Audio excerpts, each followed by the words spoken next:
Let's harvest with me.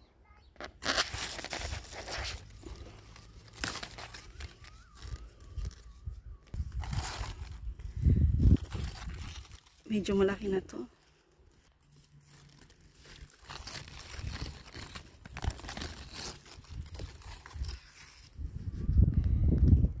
Ang haba. Meron din dito.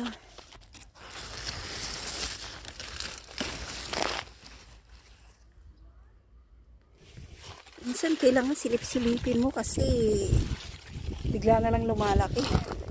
Ayun, meron din.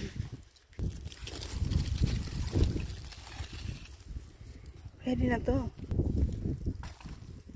Wow, ang dami. Thank you po.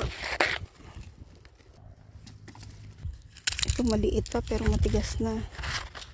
Ang lalaki na nito. Oh. Pwede na to. Taran! Ang dami na rin hinog ng kamatis.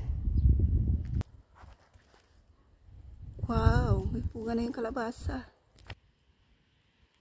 Ang kikinis. Wow, super laki na nito. Paano pa malaman kapag hinog na, di ba? Kapag nag-yellow na siya. Pero malayo pa yan. Magkakatabi silang tatlo. Oh, may dalawa ding malaki dito. May isa doon. Meron din dito. Wow. Ito na yung melon. Melon dito, melon doon. At melon din doon. Dito pa. Dito pa. At ayun pa. At doon pa. Tapos nagagapang pa siya. Hanggang doon. Hindi namin pinagapang masyadong malayo yung mga melon sa watermelon.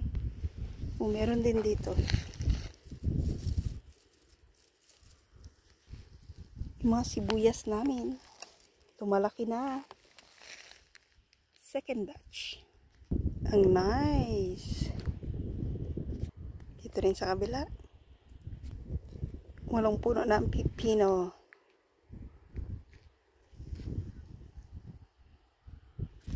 Laki na nito. Tapos nasa labas pa siya.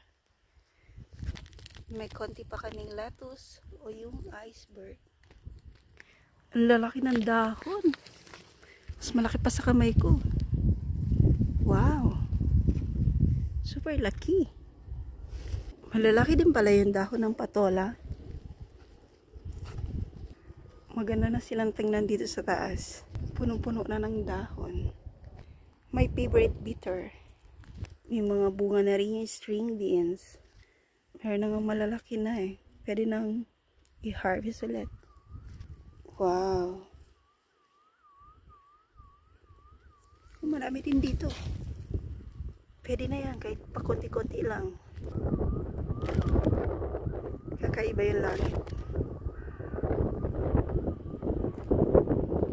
Naka-harvest na sila dito. Wala ng tanim. Have a nice day.